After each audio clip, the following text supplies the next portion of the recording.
Il est tout juste 13h sur Aloula et c'est le journal à la une de l'actualité. Un seul gros titre de l'actualité aujourd'hui. Une importante aide humanitaire marocaine a été acheminée par voie terrestre à la population palestinienne de Gaza et de la ville sainte d'Al-Quds sur très haute instruction de Sa Majesté le Roi, président du comité Al-Quds. Cette aide intervient en début du mois sacré pour apaiser les souffrances des populations palestiniennes, principalement les catégories les plus vulnérables. Mustafa Shimi, politologue et professeur de droit, est notre invité sur le plateau pour analyser en détail la portée de cette opération humanitaire marocaine d'envergure.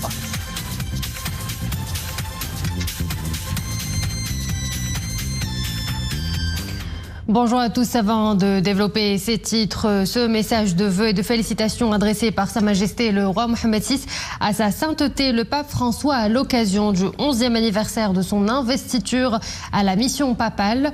Dans ce message, le souverain exprime ses chaleureuses félicitations et ses vœux les meilleurs de santé et de longue vie pour Sa Sainteté le Pape François, afin qu'il puisse poursuivre sa contribution agissante à la consécration des principes de dialogue et de coexistence. Sa Majesté le Roi a saisi cette occasion pour réaffirmer la détermination du Royaume à continuer à enrichir les excellentes relations l'unissant à la Cité du Vatican, de manière à contribuer aux efforts de consolidation et de promotion de nobles valeurs spirituelles et humaines entre les peuples. Le Royaume du Maroc solidaire du peuple palestinien meurtri par les hostilités armées sur le terrain. Une solidarité qui se traduit par de grands actes en début du mois de Ramadan. Hier, Sa Majesté le Roi Mohammed VI, président du comité Al-Quds, a donné ses très hautes instructions pour déployer une opération humanitaire d'aide alimentaire par voie terrestre destinée à la population palestinienne de Gaza et la ville sainte d'Al-Quds.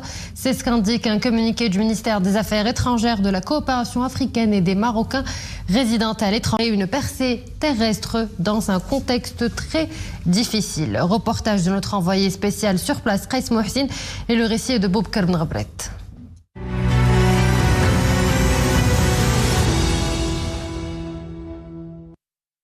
Cette opération humanitaire importante vient traduire encore une fois la sollicitude continue de Sa Majesté le Roi, président du comité Al-Quds, en faveur des Palestiniens et de leur cause, et s'inscrit dans une longue tradition marocaine de solidarité agissante.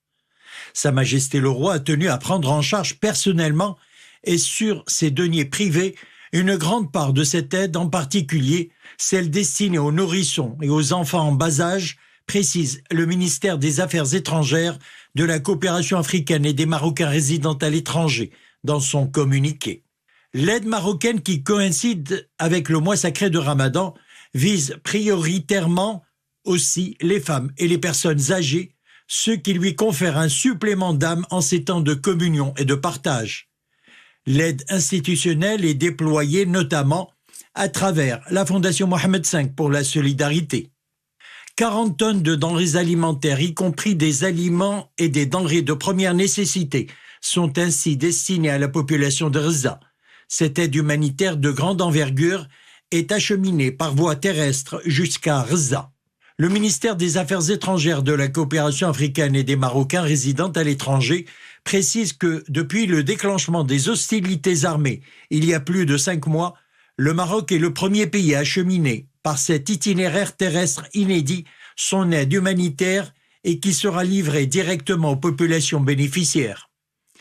Sa Majesté le Roi Mohammed VI, président du comité Al-Quds, a donné ses très hautes instructions à l'agence Beit Al-Quds pour fournir une aide alimentaire aux populations de cette ville sainte.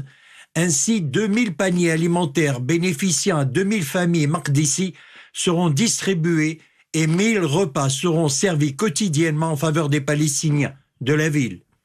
L'aide prévoit également la mise à disposition de l'hôpital d'Al-Quds d'une salle de coordination des urgences. Le Maroc, rappelle-t-on, n'est pas à sa première opération humanitaire en direction des Palestiniens.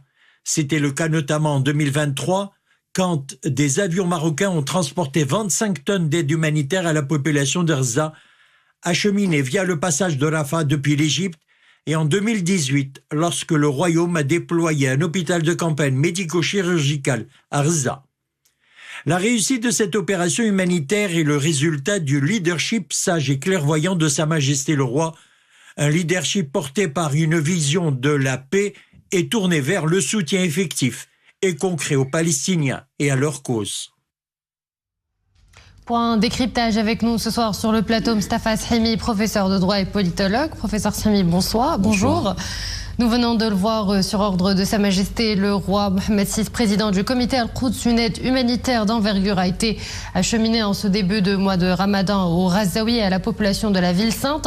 Une aide acheminée par voie terrestre, directe, c'est inédit. Le Maroc est le premier pays à engager cette percée humanitaire exceptionnelle depuis le début des hostilités armées. Quelle lecture faites-vous de cet important pas franchi ? Première lecture, d'abord un sentiment de satisfaction, de grande satisfaction, et du côté des populations de Gaza et du côté du peuple marocain. Je puis vous dire, suivant les échos que nous avons les uns et les autres, c'est avec une grande satisfaction que le peuple marocain a accueilli cette décision royale. Évidemment aussi à Gaza, puisque c'est des populations complètement démunies qui ont eu des réactions à travers notamment des dirigeants de Palestiniens qui se sont exprimés hier et ce matin à ce sujet pour remercier le Maroc et remercier en particulier le souverain. Le souverain est président du comité Al-Quds et sur ce plan-là, donc, il a une responsabilité qu'il assume. Vous avez fait référence au fait que c'était quelque chose d'inédit, c'est vrai. Pourquoi c'est inédit? Parce que c'est la première opération de transport aérien prolongée par une procédure terrestre, par un acheminement terrestre. C'est ça qui est important.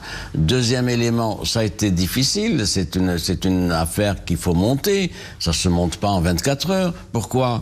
Parce qu'il faut l'accord des autorités israéliennes, puisque les 630 Marocains ont fait leur ravitaillement à Tel Aviv, l'aéroport de Tel Aviv.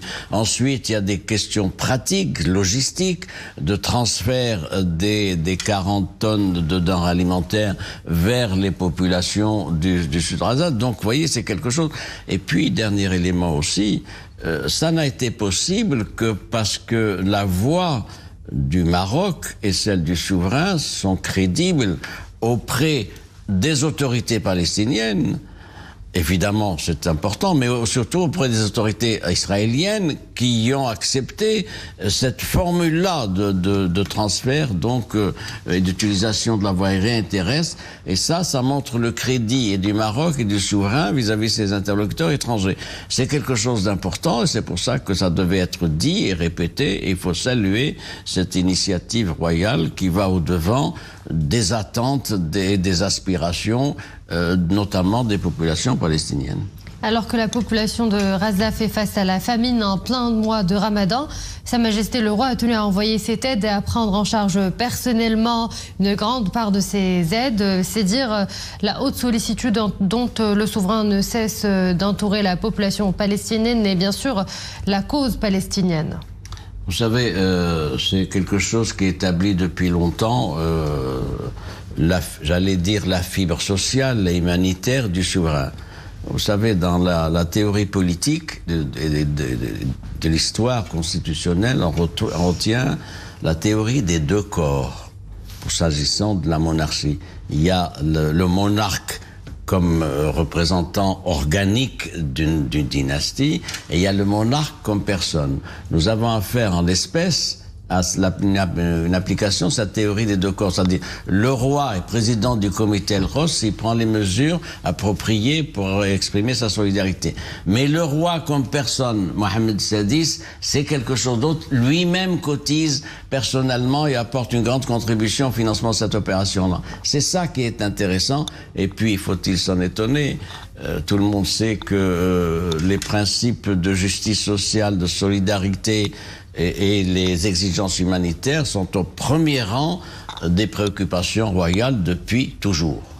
Et cette aide humanitaire envoyée par le Maroc au peuple palestinien est également composée de denrées alimentaires de première nécessité, mais elle comporte également la mise à disposition de l'hôpital d'Al-Quds d'une salle de coordination des urgences. Quel rôle joue le comité Al-Quds et de Beit Mal Al-Quds dans cette opération pour prêter main forte aux Palestiniens? C'est une initiative marocaine à laquelle vous avez fait référence, dont nous parlons, qui a été préparée.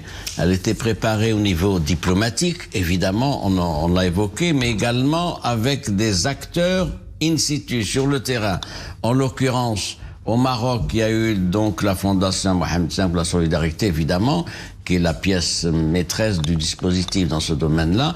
Et il y a le Beit Mal Al-Quds, qui, dont le siège est à Rabat, qui a été intimement associé à la préparation et à l'organisation de cette opération-là. Donc c'est extrêmement important. Il faut ajouter que Beit Mal Al-Quds, elle a son siège à Rabat, je l'ai dit, elle a 26 ans maintenant, elle a été créée en 1998, elle a un budget qui est financé au 9/10 par le Maroc et elle a un budget mensuel annuel qui tourne autour de 4-5 millions de dollars par an. Donc c'est extrêmement important, il y a un dispositif, tous les acteurs ont été impliqués et c'est l'expression de ce que j'appellerais une diplomatie humanitaire qui est une diplomatie en complément de tous les autres aspects de notre diplomatie. Professeur Mostafa Himi, politologue et professeur de droit, je vous remercie d'avoir été l'invité du journal. Merci à vous.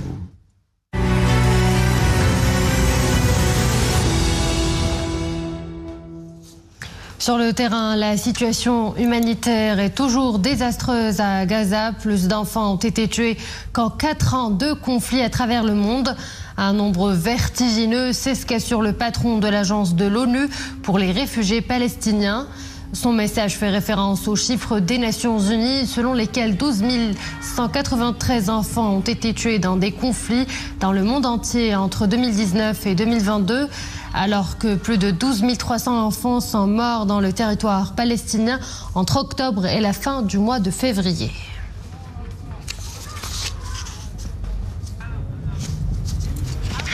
Toujours à l'international en Chine, au moins 2 personnes ont trouvé la mort dans une explosion sans doute due au gaz. Le dernier bilan fait également état de 26 blessés. 2 d'entre eux souffrent de blessures graves, mais leurs jours ne sont pas en danger. La déflagration a causé d'importants dégâts à moins de 50 km de Pékin. Un bâtiment s'est effondré et plusieurs voitures ont été détruites.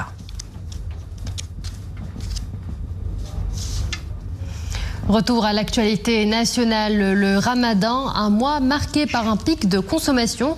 De nombreuses ménagères ont recours à la congélation des aliments, un mode de conservation à la fois pratique et efficace, d'autant plus que durant le mois sacré, nos habitudes alimentaires changent. Certains ménages ont tendance à acheter des produits alimentaires en grande quantité et à les stocker dans le frigo par craindre de voir les prix flamber. Une pratique largement répandue, mais est-elle réellement sans danger? Réponse dans ce reportage de Mehdi Chtebi et Maria Aouet. Comme un rituel auquel elles s'adonnent chaque veille de Ramadan, les femmes marocaines écument les marchés afin de faire le plein de produits frais. Une fois à la maison, le travail de conservation débute. Une fois bien lavés, coupés, équeutés, les aliments sont emballés soigneusement dans des sacs sous vide. Direction le congélateur, une option pratique et un gain de temps précieux. Nous consommons beaucoup de légumes pendant le Ramadan, essentiellement des tomates, des poivrons et des herbes aromatiques. Pour ma part, je les achète en grande quantité et une fois à la maison, je les lave, les découpe et je les mets au congélo à ma disposition. J'achète des tomates en grande quantité car j'en fais plusieurs usages, notamment des sauces que je congèle afin de gagner du temps. Je fais pareil pour la coriandre et le persil que je coupe en tout petits morceaux afin de les mettre soigneusement dans des sacs isothermes afin qu'elles ne perdent pas leurs nutriments et leurs saveurs. Bien ancrée dans les mœurs des Marocains, la congélation des aliments nécessite toutefois quelques règles d'usage. À titre d'exemple, et selon les recommandations des nutritionnistes, les haricots, les navets, les betteraves sont les meilleurs légumes à mettre sous vide. Les crucifères, quant à eux, sont à éviter. Il n'y a pas de danger à proprement parler si l'on congèle de la bonne manière les légumes dans des sacs spécialement conçus à cet usage. Toutefois, certains légumes tels que la pomme de terre et les choux nécessitent quelques bonnes règles d'usage afin de rien perdre de leurs nutriments. Je recommande de les faire cuire avant de les congeler. Les fruits, eux, doivent être consommés immédiatement et il ne faut surtout pas les congeler. Préparer plusieurs repas en une fois serait un bon geste à adopter pour vivre plus sereinement ce mois de Ramadan, avec à la clé des économies, mais aussi la réduction du gaspillage alimentaire. Si vous envisagez d'arrêter de fumer, Ramadan pourrait être une période propice pour votre cure de sevrage tabagique. 30 jours de jeûne peuvent être un bon début pour tenter de se défaire définitivement de cette addiction néfaste pour la santé en se concentrant sur de nouvelles pratiques spirituelles ou sportives. À Casablanca, c'est un reportage de Mohamed Laroui Leila Asli avec Zakaria Moukinbillah. C'est une addiction dont souffrent un grand nombre de jeûneurs, le tabagisme. Habitués à commencer leur journée par une cigarette en temps normal, ces fumeurs font face durant le jeûne au manque et au sevrage. Nervosité, impatience, état colérique sont autant de manifestations de ce changement d'habitude. Durant le Ramadan, beaucoup de fumeurs sont nerveux. Ils devraient plutôt adopter un mode de vie sain et tenter de diminuer leur dépendance. Le Ramadan est la période idéale pour se défaire de cette addiction. Le tabagisme est nocif, à la fois pour le corps et l'esprit. Pour les fumeurs, le mois de jeûne peut représenter une opportunité en or. Armés de volonté et aidés par des conseils avisés, ces personnes pourraient commencer leur sevrage, surtout dans le cas de certaines pathologies. Dans le cas de maladies chroniques comme le diabète ou l'hypertension artérielle, le tabagisme a un effet direct sur les vaisseaux sanguins, les poumons, les tissus, l'estomac et d'autres organes. La cigarette contient près de 7000 composants chimiques nocifs tels que le cyanure et l'oxyde de carbone. Nombreux sont les cancers causés par le tabagisme, à commencer par celui des poumons. Alors pourquoi ne pas profiter du Ramadan pour adopter un mode de vie sain et s'adonner à de nouvelles habitudes telles que le sport pour se défaire une fois pour toutes de la cigarette? Avant de nous quitter, faisons un bref saut en Thaïlande qui célèbre la journée nationale de l'éléphant, un animal qui draine au pays un grand nombre de touristes. Cette journée est l'occasion d'attirer l'attention de la population sur l'importance de l'éléphant et de montrer la relation étroite qui existe depuis des siècles entre le peuple thaïlandais et cet animal à la fois doux et très puissant.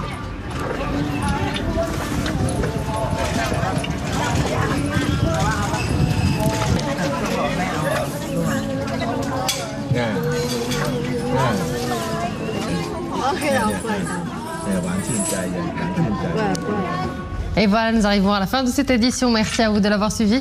Excellente suite des programmes sur Oula.